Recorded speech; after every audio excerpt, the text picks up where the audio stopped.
Well, hi, both of you. It's great to talk to you. I had been watching the series back when you guys were first on the original, way back 20 plus Oh, years ago. God, that's a long time ago.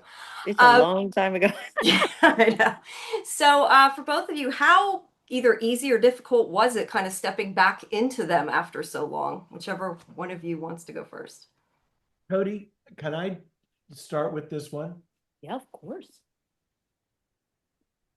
So I was thinking about this today. I was thinking about getting ready to talk about the show. And it's funny. And Cody and I are obviously we approach the work sort of differently from different. She's extraordinarily well trained and has a huge talent just innately and everything. And I did a Snickers commercial. That's basically but when I um, now I understand acting much more than I did 30 years ago, 35 years ago when I started, when I was doing soaps. And but one of the things I discovered was um, you have to find that part of yourself that is going to be that character. So when I did Dark Angel and I had to play Logan Kale, who is a really serious guy in a wheelchair, um, who was very earnest. And I found that part of myself that was um, like a warrior for justice and truth that lives inside me, that will fight to the death to do what's right. Um, and so when I was doing Logan Kale on Dark Angel, it felt very much like I was playing myself. And then when I started doing DiNozzo, I had worked with Jensen Ackles on Dark Angel, and he played this guy who was a smart aleck. And I thought, oh, I was a class clown. I'm like, wouldn't it be fun to do a federal agent who's a class clown?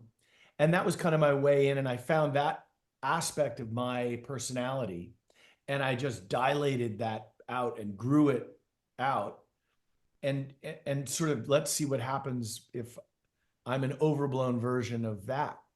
So getting to your question, to go back and play DiNozzo, to get back into that like David Byrne and Stop Making Sense, the big giant suit, like the funny, to to me it was weird at first to step into the character because I was like, oh, because I never know what I'm going to do until I get on set. And Cody knows this. So it wasn't until I was on set that and I looked at Cody and I thought, oh, we have a kid. We're together. And as we were rehearsing and it came together like so quickly, because it's just the forces of nature at work, like the systems behind you, the laws of attraction are extreme.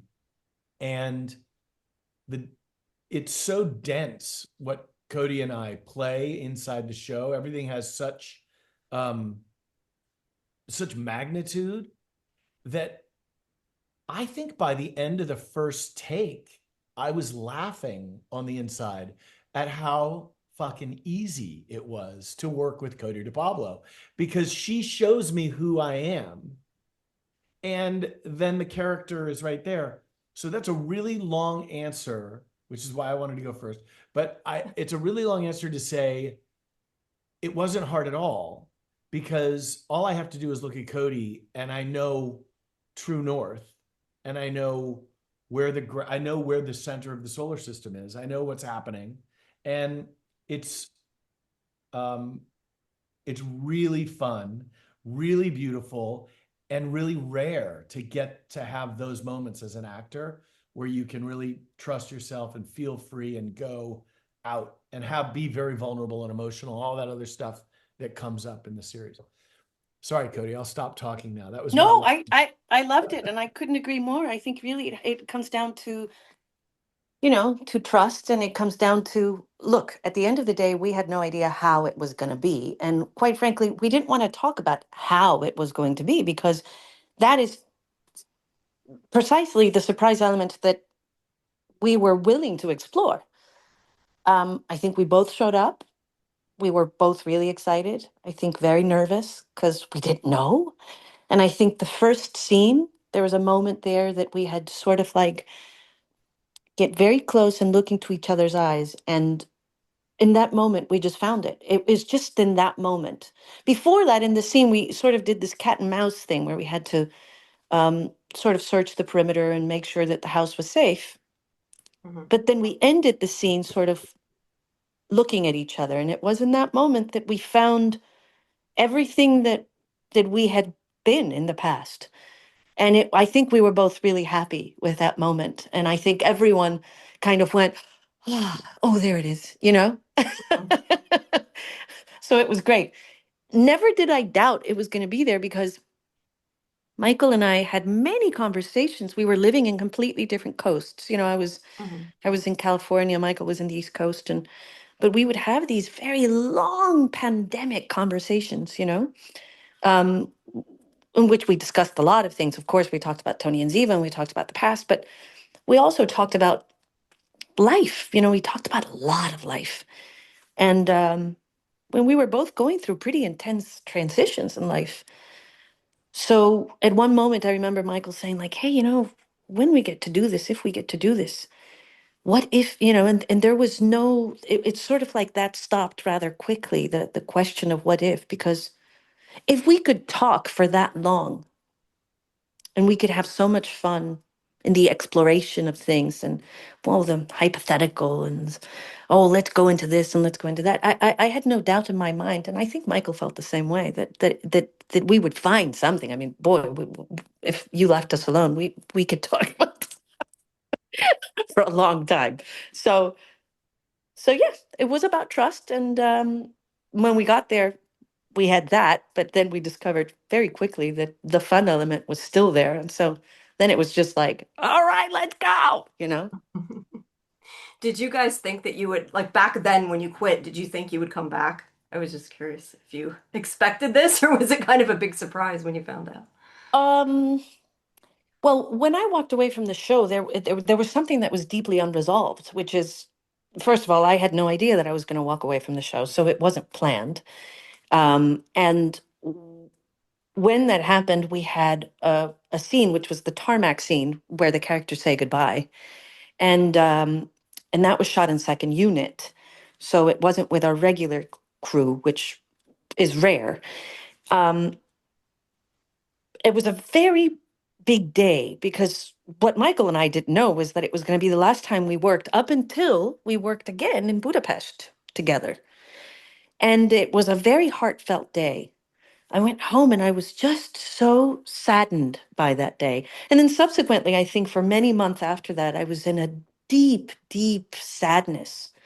There was a family element that I missed. Of course, I missed the cast and I missed all of that. But I really missed working with Michael. Like I really missed working with Michael. And you know, then life happens and blah blah blah. But we've addressed that. So in many ways, we were brought back together by the forces of whatever you want to call it, and obviously the intention of wanting to do it again.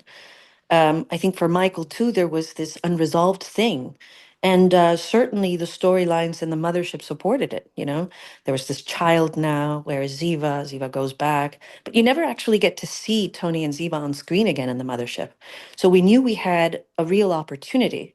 And Michael and I talked about it, meaning we didn't want to ever be in the mothership together because we knew that if we gave that away, then we wouldn't have the surprise element that we have so patiently waited uh, for the Tony and Ziva show. So I'm And not you sure if know that what's answers funny? anything, but What's funny, Cody, is that the way that they constructed Tali being conceived without Denozo knowing that that had taken place. I mean, he was there during the, conception, but no, you were not there at all. I was I was passed out. Um, no, but there was, but because the writers had to sort of bend themselves into a pretzel to be like, how do we write Denozo off the show? Well, we're gonna have it that off-screen Ziva had an, unbeknownst to Tony, had a baby, and she raised it, but now she's dead because she was blown up in an explosion, but she knew she was in danger. So she gave the baby to Mossad. And then Mossad brought the ninja killer baby to DC. I mean, it was all concoction. But the beautiful thing about how the pretzel logic of how it was the basis, and we ran with it because it was like, oh, that's really wrong. Like that she wouldn't tell Tony that he was a father, that she would fake her death and hide and would not tell Tony or her daughter. I mean, but all those But things then that you were so, also understand they the were so why of wrong, it. but they were beautiful because they gave us the launch pad, you know? Yeah. Right. Well, And then I think through season one, you understand why certain choices had to be made, Right. uh, to the detriment of her psychological well being, because I don't think she was okay with making these choices. I don't think she had a choice, you know? So much of it is circumstantial, because of the lives they've lived and because of the trauma that has happened. And so there are a lot of choices that are made that are brutal, but they're sort of for the bigger picture, to save the kid, to make sure that Tali has a chance to live a life in safety with her dad. I mean, none of these things are easy choices, and they certainly come with its own share of pain. We mhm. used to call Mark Harmon Papa Smurf because he was like the daddy of NCIS. And in an interesting way, I think if Donoso had stayed on NCIS, it never would have been a comfortable shift for him becoming, once Mark was leaving the show, for Gibbs to leave the show, I don't think it's a natural for Tony to take that place. He was never that father figure. But what Ziva gave him was the opportunity to become a real father, not a Papa Smurf to a bunch of investigators. And it's such an accident of how these things get created that um, we get to watch Tony and Ziva figure each other out in a much deeper way than the mothership would have given you the opportunity to go into it. And I think that's the reason it's on streaming platform, is that the world is bigger, the world is deeper than, we're allowed to tell this serialized story. And and Cody's outfits are more expensive. No, they're not. No, they're not. What part are you most excited for fans to get to see, for both of you? Oh God. There's a lot. Okay, so I think the fans have always wanted to see a little romance between Tony and Siva, so we're giving them that pretty early on. So that's going to be great. Um, there's going to be a lot of action. So the stuff that they love about the characters, that's not going away. So they're going to still find themselves within you know, this world that keeps throwing them curveballs, and they have to somehow fight their way out of it. I think the fans are going to get to love this ensemble cast. It's solid. It's funny. They have really good moments. Um, and I think they're going to love the love story, the sort of against all odds kind of a thing, and by that I mean, like, they just keep fighting. They just keep fighting, and they keep showing up for each other. And these are the kind of values that throughout season one they start, you know, projecting onto this child, and this child picks it all up, and it's kind of beautiful. Yeah, it's like it's the new power triangle in sort of story terms. Um, because it's not a binary of just Tony and Ziva, even though that is the title. It's really Tony, Ziva, and Tali. Um, because they are now inextricably um, in this relational um, sort of equation. The like the math of it is so pure that no matter how nice they try to be to each other, or how you just have to scratch a little bit and you find like a mama bear who will not be messed with and a papa who is like, this is my daughter, you know, and it's like, oh, it's not our daughter, you know. So you Yeah, but all also this stuff. to add to that, Michael, there's a lot of stuff that we go into, which is uh, the unspoken that happens in partnerships, the resentment that you carry, that Yeah. Oh you're yeah. afraid of, that you It's so don't real. allow yourself to say, and how things erode, and how they fall apart from the inside if you don't acknowledge in honesty and in love. So there's a lot of really big themes that are being explored, and there's a depth to it that I really appreciate. I think the fans will too. It's a Yeah, little I bit think more of a that's grown-up thing too. um and John McNamara really and his team really brought that to the writing. They really gave us this deep um, look behind the scenes of like how how it's not just a 3-minute scene in an episode of NCIS where we're like, ooh, I want more of that. This will actually go deeper and deeper. And John, as Cody and John and I would sit and talk, some of our talks would just be about the nature of truth and trust and hope and what do these mean in a relationship and what happens when hope dies. It's like, oh well, we would do an hour on that. We had dinner the other night and it's like, we don't sit and talk about um show business. We talk about relationships, and John had some great book suggestions, and it's deeper and I think so resonant for the fans, but also if you've never watched NCIS before and you just are clicking around and you see Tony and Ziva and you watch that trailer, you're like, what the fuck are these people doing? Like, that's a crazy story. Yeah. Well, I know she said a little bit ago. It was more than a minute, but I Sorry, appreciate. that's me.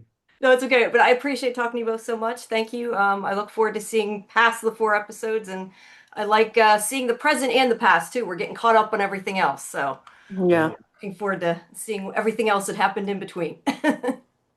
thank you. Sure. Have a good day, guys. Bye Good to bye. see you. Bye. Thank you. Thanks.